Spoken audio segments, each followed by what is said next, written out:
Good morning and welcome to Smashi Business. I'm Lubna Hamdan. And I'm Anika Ellis Baby.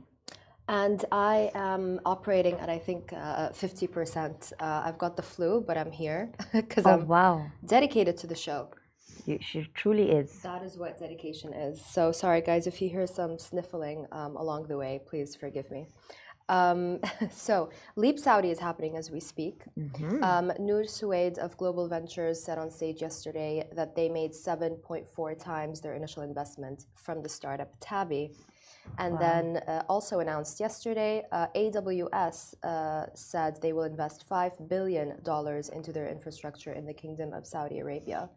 And then last but not least, Hamad Al-Abbad and Saif Al-Hassa were among the Emirati elite invited to Mukesh Ambani's son's pre-wedding celebrations. The wedding hasn't even begun. Is the wedding today or tomorrow? It's in July.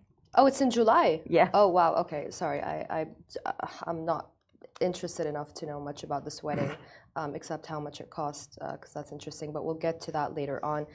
Stay tuned for our interview with Erica Doyle. She's the founder of Drink Dry, MENA's biggest and premium marketplace for non-alcoholic drinks, which are trending, apparently. So stay tuned for that. It's going to be rather interesting. Annika, what is your morning routine? Do you listen to music in the car or do you listen to podcasts? I actually don't listen to either. My morning is very silent. Okay, why is that? Do you meditate or? No, I'm just on a morning rush. Right. You know, you wake up at 8:30 and I have to get to work at 9. Right. You wake up at 8:30 and okay, get to 8, work at 9. 8. That was a little. Yeah, that was a little ambitious. Well, okay. Maybe I don't reach work at 9. Hey, I mean, guilty here as well, so no judgment on my part. But you know what? I've been doing this thing where I've been listening to the Dubai Eye station. So I actually love them. I love them. They're really great. I probably shouldn't be pushing another show on this show, but why not? I think there's enough space. Healthy competition. Exactly, absolutely. But what I love is not just the morning business breakfast show, because it is different to our show. They kind of just do the breaking news. We kind of have maybe a deeper dive and give our opinions on the matter, and we're just, I guess, more interesting than the business breakfast show. But no, jokes aside, I love listening to Dubai Eye in the afternoons after work as well, because they have a sports segment. Yesterday they were talking about what year was the best year for films. I think it was 1994 and then 1984, something like that. Interesting. But it's really interesting because I stopped being able to listen to music. I'm not going to babble on about this for too long. Bear with me. But I feel the more you listen to podcasts and shows and the more knowledge you take in and acquire, the more addicted to that you become. And then that's very true. Right? And then listening to music kind of becomes, I don't know, a little bit... noise. Yeah, exactly. Like, it's just noise. Don't get me wrong. I still love music. I love listening to music. Yeah. But... it has its moments. I think the morning is more for cultivating your mind, setting your tone for the day. Absolutely. And so it makes sense. Whenever I do have time in the mornings, I actually listen to the radio. Right. But that's it. Right. So, it makes a lot of sense that you wouldn't want to listen to music. Yeah. Although sometimes it depends. It depends on your vibe. Absolutely. But I also think that, with everything going on, everything from the genocide to the news to the interest rates, like there's so much going on that... There's so much you need to be aware of, especially if you're a show host on a business show. 100%. But also besides that, I feel like music doesn't cut it for me anymore, as in it doesn't distract me anymore. I actually need to listen to a podcast or something of substance in order to distract me, if that makes any sense. You've elevated. You've ascended into the nerd category. You know what? And I'm loving it. Call me a nerd any day. Yeah. For sure. Right. Let's get into the news. Otherwise, it's just going to be us babbling about ascending. Yeah. Ascendance? Ascendings. Right. Leap Saudi is what it's all about. And Noor Sweid was up on stage yesterday, and she is the MP at Global Ventures. They're one of the most prominent VCs here in the region. And she said that they generated 7.4 times their initial investment from the startup Tabi, which is the payment gateway. Yes. Do you use Tabi? I do not. You do not? I do not. You are, I think, the only girl I know that doesn't use Tabi, because we all use Tabi on Unas to split the payments for the clothes that we technically cannot afford, but thanks to Tabi are now able to buy. Yeah, I actually met someone from Tabi a while ago at some workshop, some flower decorating workshop. And she was also very shocked that I didn't use Tabi, and I was just like, I can't do that to my bank account. Right. Because Tabi gives you a lot of power, right? Absolutely. Because it really like empowers you to, like, you know, I can Yes. yeah. It's like a credit card. Exactly. And I don't even have a credit card. Just talking about it is So making me it's scary. itch to go and Exactly. buy. Yeah. And I just feel like if I do that to myself, all my savings and all my monetary goals will completely take a turn. I think Richard would agree with you. Richard is at Leap in Saudi right now. He would agree with you. He makes the smart choices. I, on the other hand, do not. But that's why we balance each other out on the show. Perfect. Right? Yin and yang. I did have a credit card once, and So you don't have one anymore? I don't have one anymore because I had one once, and I spent like 37,000 dirhams on absolutely nothing. And after that, I never had a credit card ever again in my life. That's a story. Yeah, and it's not like I bought something of substance, really. Nothing, you know, it's not like I went and bought, be it a Chanel bag or, you know, invested in something or whatnot. No, it was just like an everyday kind of just shopping sprees here and there, little, you know, outings and dinners and inviting people, you know, when I'm out. Yeah, it's so yeah, no credit cards for me. But anyways, going back to Tabi. So Noor Sweid said the VC has got full conviction in Hussam Arab, who is the founder of Tabi. And she's expecting Tabi to become a multi-billion-dollar company. So Tabi was founded in Dubai, and they moved their headquarters to Saudi. They raised $58 million from Sequoia Capital, India, STV, and PayPal Ventures at a valuation of $660 million. That was in January last year. Funny thing about Noor Sweid, it's not actually funny, but it tells you, and I know people like to listen to this show because they want to know the behind closed doors conversations, not just the news, right? So I interviewed Noor Sweid a couple of years back for Arabian Business, and she actually stopped the interview from going out live. It was a cover interview. It was not paid for. I really wanted to interview her. It was a great one, but at the time I asked her to comment on Abraj, and she gave me a comment. And then she, you know, and I said, you don't have to comment about it, but she gave me the comments anyway. Okay. That's the thing with people, right? They always say things and then they see their words in print or online and then they're like, oh, I never said that. I'm like, actually you did, and it's all recorded. But anyway, so there was that whole fuss about that. Would you like to tell us what she said? What she said? I actually just can't. Like a hint, maybe. I actually can, I do remember now. So Abraj, for anyone who doesn't know, was a big private equity company, and it collapsed a couple of years back. Right. The founder, Arif Naqvi, is currently under house arrest, awaiting extradition to the U.S. Allegations of fraud, misappropriation of funds. Yeah, I think you covered this already. Right? Yes, we covered this. Everyone who's anyone, I think, knows the story. Annika's familiar with it as well. Anyway, she said it. I asked her at the time, has it affected funding for startups in the region? She said yes, it did, and that was the headline, because it created waves. It was handling at some point $1 billion in assets, so it's normal that it would create, it would have an effect on the market. So it was fine. She didn't like it. She kind of threw a fit about it. We kept the story up, but my editor at the time, because Noor Sweid was messaging me, telling me I'm not doing a good job as a journalist. Oh my God. And basically, we pulled the cover story just because we didn't want to give her the free publicity. Right. Anyway, it's fine. It's in the past. But she said something interesting while we were having the photo shoot for her for the cover. Right. She came and she was wearing a dress, and it was a very professional kind of black pencil dress. And she said, "Oh, should I not be in a dress?" I said, "Why?" She said, "Because then something along the lines of, you know how it is, the big boys club. I probably should have worn a pantsuit." And you know, I don't want to judge her too much because there aren't that many women in the world of VCs. For sure. But imagine how paranoid you have to be to rethink wearing a dress at a photo shoot versus a pantsuit, because the big boys club are going to see you as too feminine. Yeah, I don't know. I see it in two ways because it's true. There is a chance for that.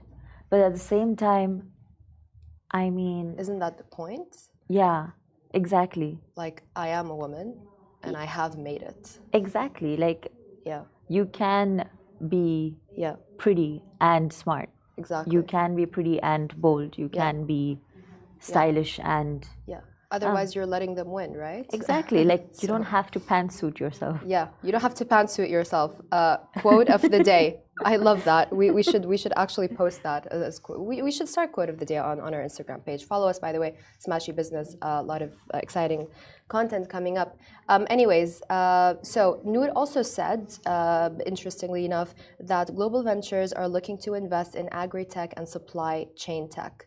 She said on stage yesterday, "We're incredibly excited about everything that's related to supply chain technology."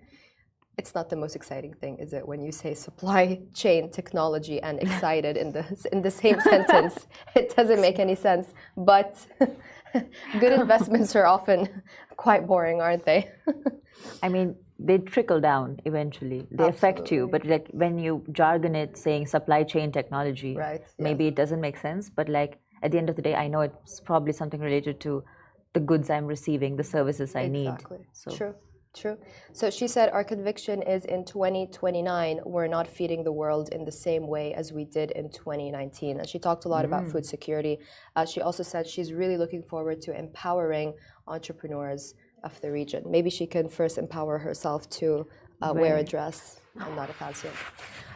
Anyways. Oh, damn. I felt that. Anyways, it's yeah. Moving on. So Adam Selipsky, CEO of AWS, I hope I pronounced his last name correctly, the world's leading cloud provider, also said yesterday that the company will invest $5 billion into its infrastructure in the Kingdom of Saudi Arabia. I mean, it's a pretty, it's great that they're investing in the region. Yeah, it's the new place. Absolutely. Because like Fatih Ghandour said a couple of weeks ago, he said, it's not enough anymore just to take our money from the region, right? The region invests in everything from hotels to Harrods to football teams to now newspapers, hopefully soon in the West. But it's not enough for them to just take our money anymore. They need to invest our money in our region.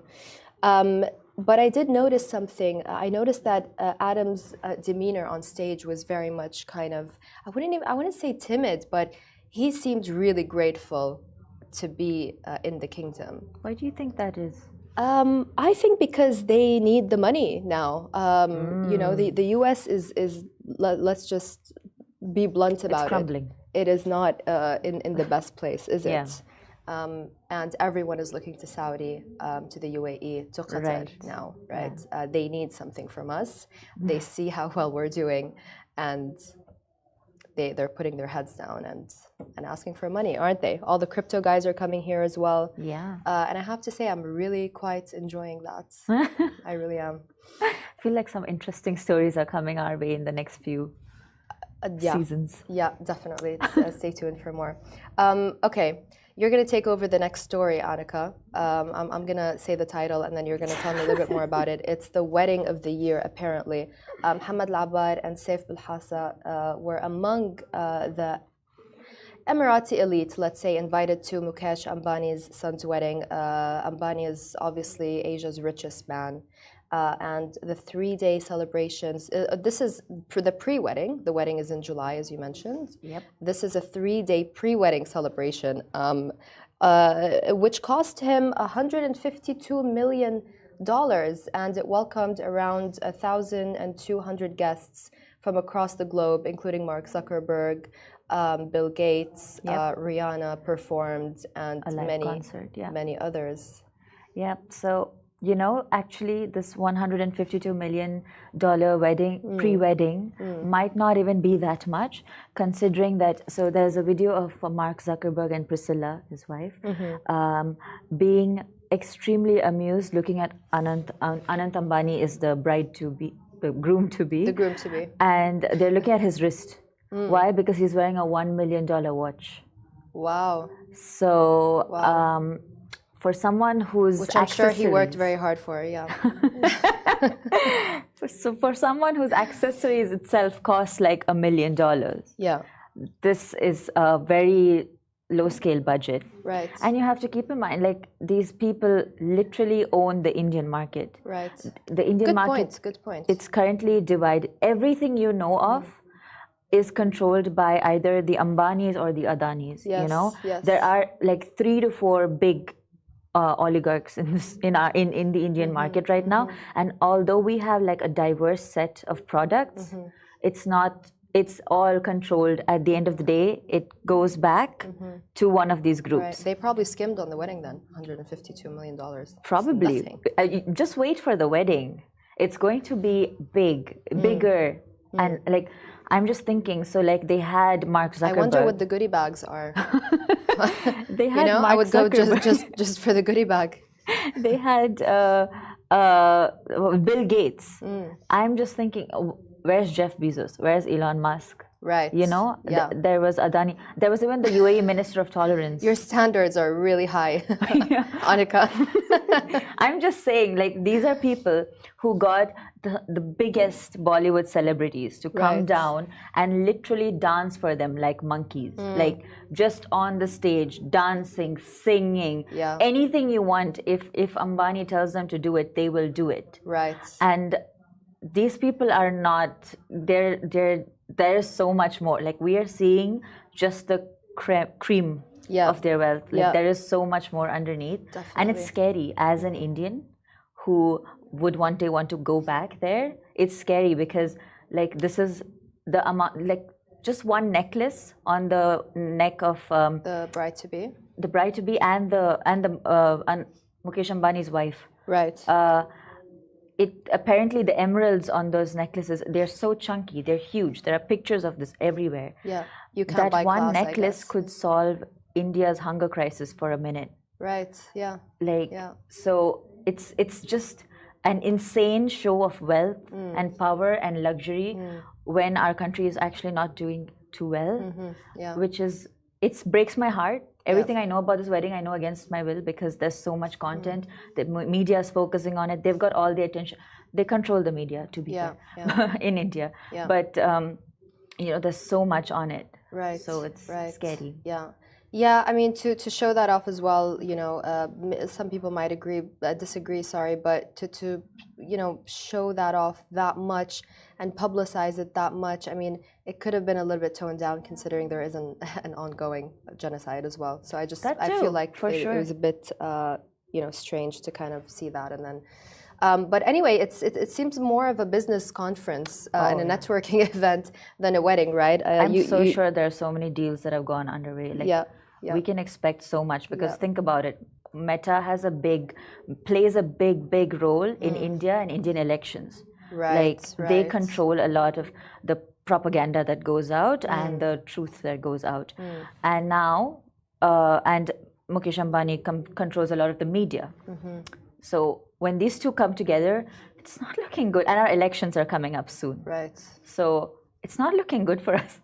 No. I'm scared. No, it's not. You know who is not looking good is the groom.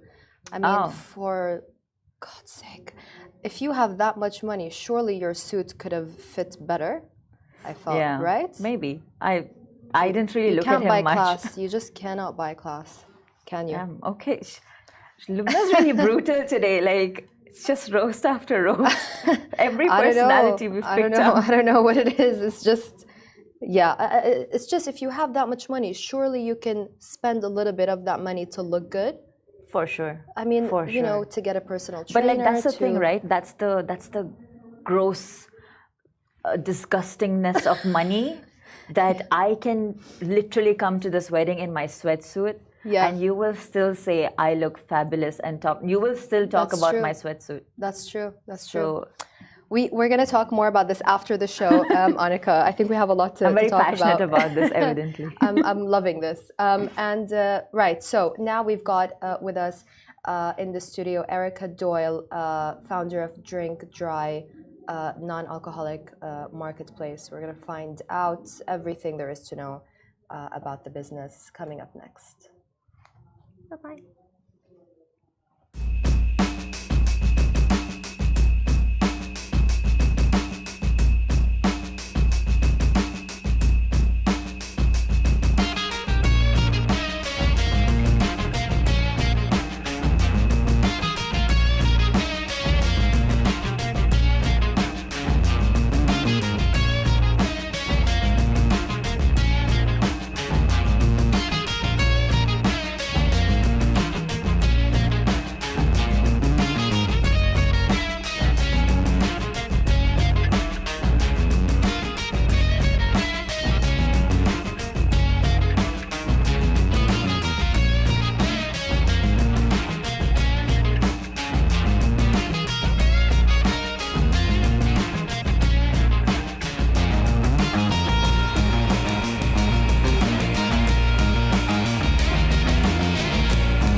Erica Doyle, welcome to Smashi Business. Thank you for having me.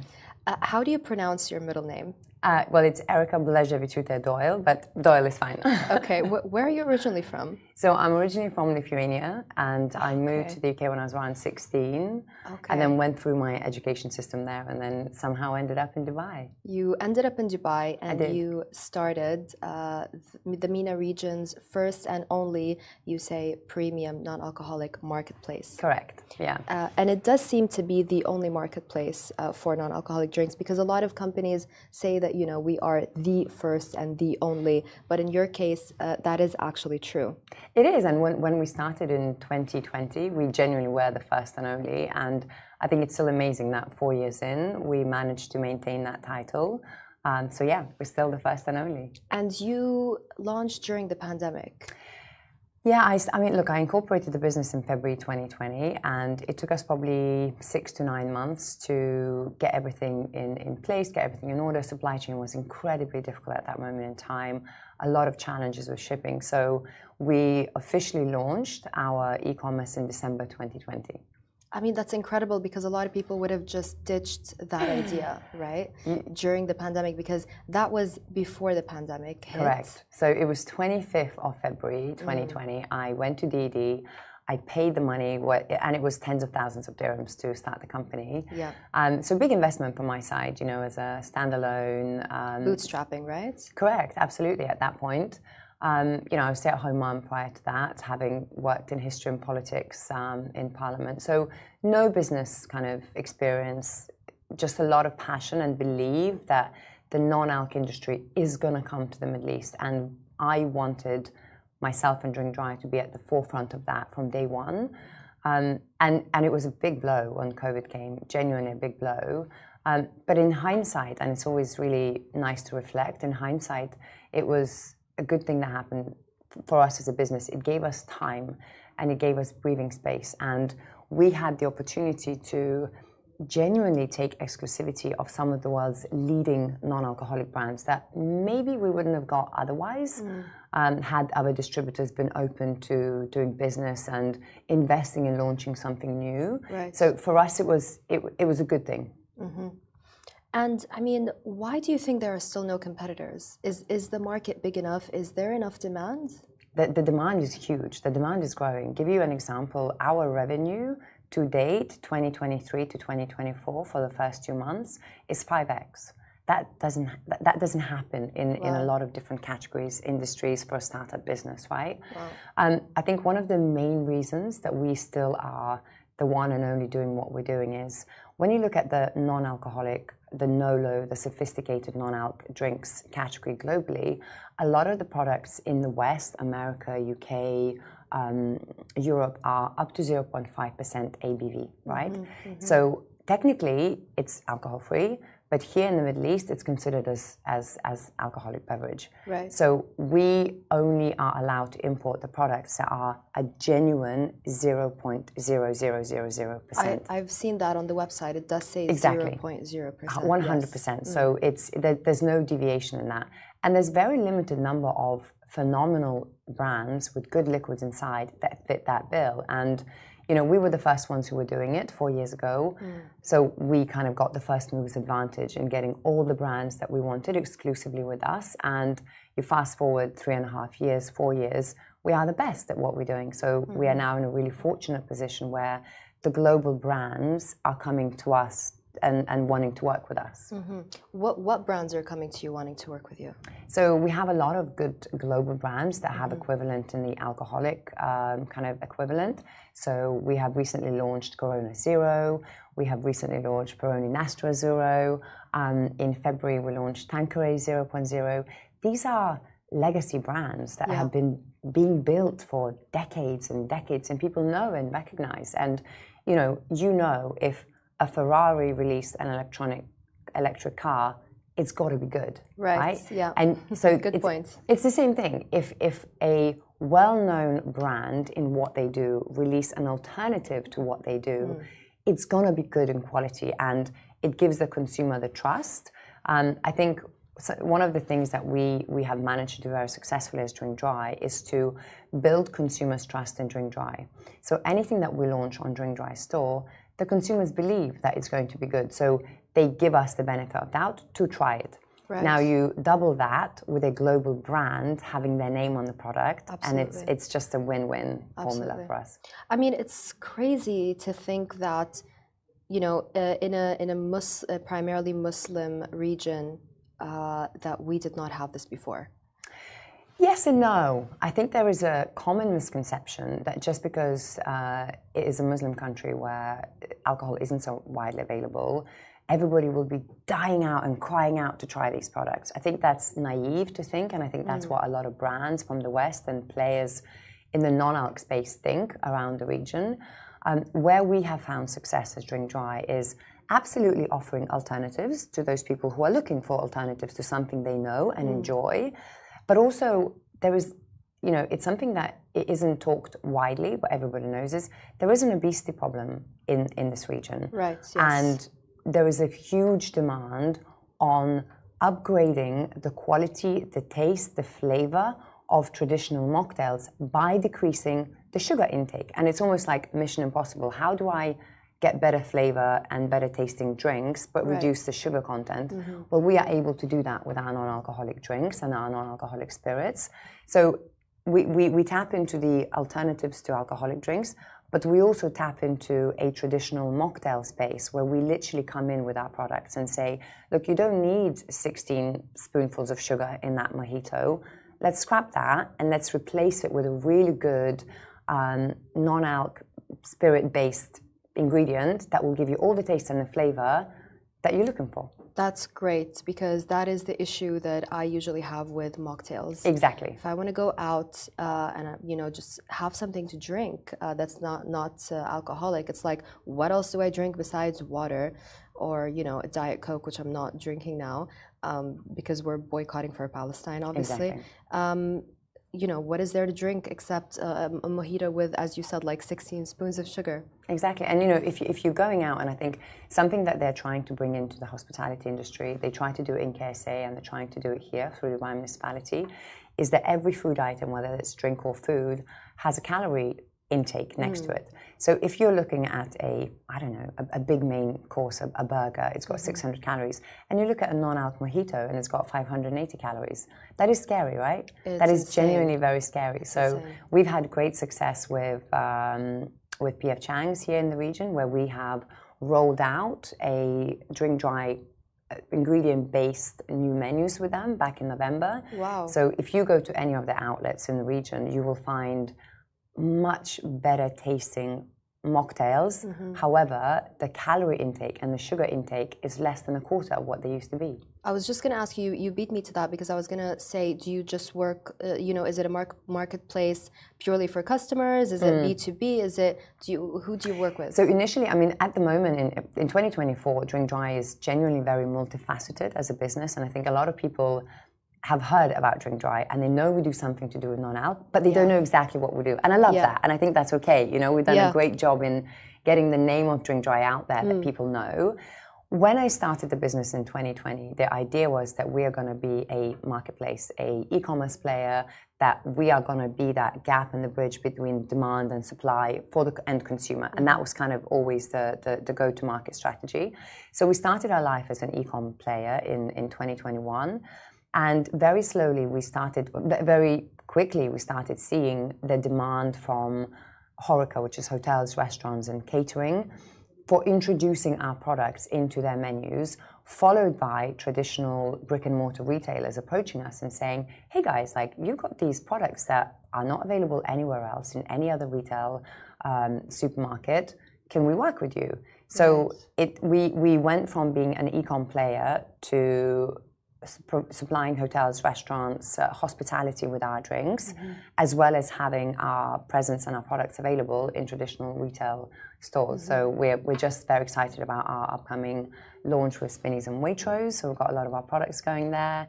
So there's a lot of different excited, and I think that's where Drink Dry as a player in this market is becoming stronger and stronger, because for the brand owners, we are able to offer that whole kind of 360, and for the consumer, we are where they are. If you are an online shopper, we're there. Yeah. If you're going out with your friends. Same day delivery as well. Absolutely, yeah. I mean, you have to in Dubai. Yeah. We are all so spoiled, right? If you order anything in Dubai and it doesn't arrive same day, you probably wouldn't even order. Exactly. Let's be honest. Exactly. Which is insane as well, but we're not going to complain about that because we love it. So we try to be everywhere where our consumers are. So if you as a consumer are going out on a Friday night and you think, I'm going for a long run on Saturday morning, I'm going to have a non-alc drink, we want to be in that venue wherever you go. So tell me about the percentage of the revenue streams now. Does it come mostly from the consumers or does it come from the B2B side of things? So give you some comparison as well. In 2021, which was our first year of full trading, we launched in December 2020, but 2021 is kind of the first full year of trading as a company. About 80% of our total revenue was coming from our e-commerce alone. Right. We were dabbling a little bit in HoReCa and we had a few kind of retail clients. Fast forward to 2024 and our budget is around 20% only from e-commerce, 50% from HoReCa, so anything with on-premise consumption, and around 30% from traditional retail. Now, that's not to say that our e-commerce hasn't grown. Our sales in January and February are 115 and 98% up from last year. So our e-commerce in itself is growing at a really exciting, unprecedented pace. But it's the on-premise consumption. It's the people's awareness of the category that has grown significantly. And people are really happy to be going out and swapping the things that they know are bad for them, doesn't complement food, and they want to try something a bit more exciting. What is the price point of the non-alcoholic drinks versus the alcoholic ones? So we try to, if you look at it, varies from venue to venue, right? So we try to keep the drinks around 10 to 15% lower than their alcoholic equivalent, but also a good 30% higher than a soft drink. So if you would be paying, let's say, 15 dirhams for a juice or a Coke, you would look at about 25 dirhams to 30 dirhams for a soft drink, and probably 35 to 40 for an alcoholic mocktail. Why are people, and I'm just going to share a stat, Stanford University this year surveyed nearly 2,000 adults and found that 30% of them use non-alcoholic beverages or use non-alcoholic beverages. Right? Yes, it is, this past year. Any stats like that for the UAE? Are you interested in surveying, doing any surveys like that? If you look at a drinks industry globally, there's so much data available. You have Nielsen data available in the UK, you have IWSR, drinks data that gets released every year.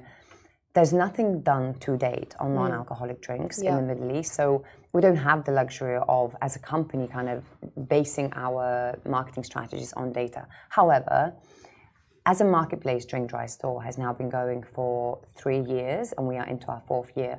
So we do use the data that we get through Google Analytics on Drink Dry Store as a bit of a go-to for us. So we look at, our metrics, and we see from Google Analytics is 98% of our consumers shop on mobile. So these are people who are looking for convenience, right? Yeah. We as a company might be managing our website on desktops, but we always are aware that 98% of our consumers shop through mobiles. Yeah.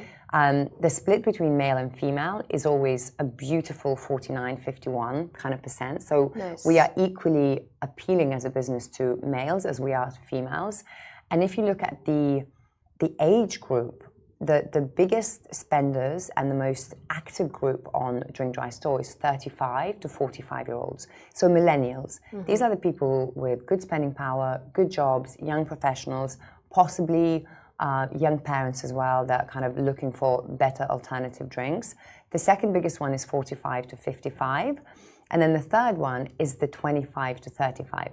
Now, even though they're currently still a small one for us, so that's your Generation Z, they're the fastest growing as well. Wow. I mean, that's really interesting. But tell me, what do the drinks taste like? Because I haven't actually tried them yet, but I will. Do they taste like alcohol? Look, I'm not a beer drinker myself, right? But we have probably 4 of the mainstream beer brands, so Corona Zero, Stella Artois, Peroni Nastro Zero, in our portfolio. And if you do like a particular beer brand in the alcoholic space, you definitely know if you try Corona Zero, there is an alternative to Corona because the taste profile is exactly the same, minus alcohol. Very much the same with our sparkling wines. It has that same finesse and bubbles and taste profile and notes and the feeling on the palate that champagne would have. Some of the products are a bit more niche and they come with kind of different taste profiles. So, for example, one of our best-selling spirits, Crossed Dandy, it's kind of an alternative to a dark spirit, but it has very meaty, smoky flavor that mixes really well for kind of short cocktails, you know? Right. So they're just a lot more sophisticated and more enjoyable for an adult palate. Yeah. Okay. I mean, I love that. I guess people drink not just for the buzz. 100%. A lot of people do drink for the buzz, but it's the atmosphere, right? And a lot of my friends do tell me, you know, we don't want to go out to bars because we don't want to drink. And then I say, well, you don't have to drink. They say, no, it's the atmosphere that, you know, makes you want to drink because what else are you going to drink? And a lot of them do work out and as you said, don't want to go for the sugary drinks. Are you working with any specific bars or restaurants? And what is the growth strategy? How many countries are you in right now? So I think to answer a couple of questions in there. So one is, I completely agree with what your friends say. If you are going out with a group of people and you are nursing an orange juice all night, you do look a bit like a social pariah. You look weird and people are asking you. Yeah. So instead of having conversation with you about anything other than, you are the center for conversation. Why are you not drinking? Why are you drinking orange juice? Exactly. And it feels weird and people don't want to put themselves in that space. But if you can have really good non-alc drinks, nobody's questioning anything. Like you holding a bottle of Corona Zero and nobody knows anything what you're drinking or not drinking. So I think there's a lot of truth in that. We do work with a lot of hotels and restaurants. We have a really exciting contract with Rotana Hotels. So that's 19 hotels here in the UAE, 6 in Saudi. I think it translates to about 45 outlets in terms of like restaurants and bars in the UAE. Nice. We've got a few other ones coming up. As I mentioned, PF Chang's is one of our beautiful non-licensed accounts where about 80% of the drinks menu of PF Chang's is based on the drink dry products. And they're tracking ahead of their own forecast because people are receiving these drinks really well, right? Sorry, go ahead. No, so I think from the strategy perspective, it's where we have invested as a business. Instead of investing in warehouses and trucks and kind of like bulking up our distribution, we're still continuing to work on a 3PL basis with a lot of distributors here. And where we are investing is people and service and skill. So if you are an F&B operator or a venue and you come to us and say, hey guys, really want to look into this non-alc, but I have no idea where to start, we'll say, no problem. Our mixologist will come to you, you'll do a full tasting, you give us a brief what you want, we create the menu for you, we create the recipes for you, we train your staff, we design the menus for you, we print the menus, we deliver the menus to your venue, we do follow-up trainings. So we try to make sure that we are a help and an assistance to actually executing the new menu really well for the venue, that it's not something they dip their toe in, then it doesn't become a priority, and they order the drinks, it's not on the menu, and it doesn't sell, right? Sure. So I think that's where the growth strategy for us is, where we come in and we try to support our partners. Has it failed in any area that there hasn't been interest or what are the challenges that you faced with bars and restaurants? I think in the early days, around 2021, when we were first kind of trying to go into entree, the biggest challenge we had where they would order the drinks from us and we would deliver, and then they would, again, priorities would change and the drinks would never make it into the menu. So if the drinks are not on the menu, how does the consumer know? You're going to a restaurant, you open the drinks menu and nothing is there. So you're not asking for it, you're not ordering for it. So I think we definitely had a couple of accounts that did that thing and they didn't add it to the menu, so it didn't sell. And then the feedback was, well, these products don't sell. Well, how can they if they're not on the menu, if their staff don't even know it's there? Distribution is a massive issue, isn't it? Here you go, you said it. What about the carts? I saw that you do these carts and you put them at events or at venues. Has that been a success? Huge success. I think it's, we're always looking for something different, right? We are so spoiled in Dubai with everything. We go to amazing events. We see so much on social media. Every single bar, restaurant, hotel is so exciting. So for us bringing in our drink dry trolley, was something a bit more exciting. So we do use them a lot for our own events that we host, but we also hire them out, and sometimes at no cost for people having at their own events and parties with our own bartenders. And it's really exciting that people, if they're hosting an event at their house, they're able to have the same experience of a cocktail and flirting and a bartender and the back bar and all these products are there. So that for us has been a huge success, really. And do you not drink alcohol yourself? I do not. At all? No. When did you make that decision, or were you always a non-drinker? No. I mean, I was never a huge drinker, but for me, the decision was made almost for me back in 2015 because my husband and I were trying to start a family. And one of the things we did is just change our lifestyle as a whole, sleeping more, exercising more, eating better, cutting back on alcohol and completely eliminating it in the end.